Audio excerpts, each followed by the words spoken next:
Good evening, I'm Laura Lee. And I'm Dan Wolf. Thanks for joining us. A $45 million roadway reconstruction project along Rice Lake Road could improve the quality of life for residents in Rice Lake and surrounding communities. Northern News Now's Michaela Wrench got an early glance at this regionally significant roadway plan and found out what it could mean for those who face heavy traffic on this route.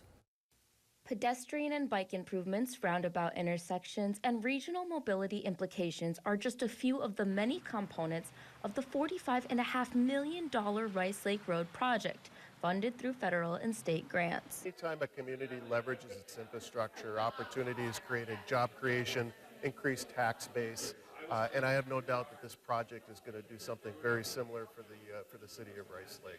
Tom Warner is the executive director for the Duluth Airport Authority, one of the many businesses and entities along this stretch of road who has vested interest in these improvements. He says when it's complete, they'll lead to both population and commercial growth. Increase our population, yes, but it's not just any population, it's that working class population that right now they need good homes. Housing is one of the many challenges the city of Rice Lake faces.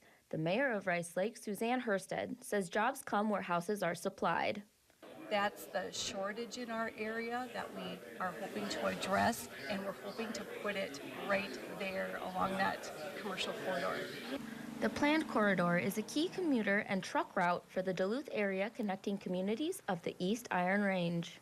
We have about 163 acres either on Rice Lake Road or on Stebner Road that we hope to also capitalize on some of the new energy around here for light commercial development or perhaps industrial development. He says this is a larger community opportunity, and it's an incredibly important first step in improving the quality of life, be it easing traffic concerns or expanding the economic base. In Rice Lake, Michaela Wrench, Northern News Now.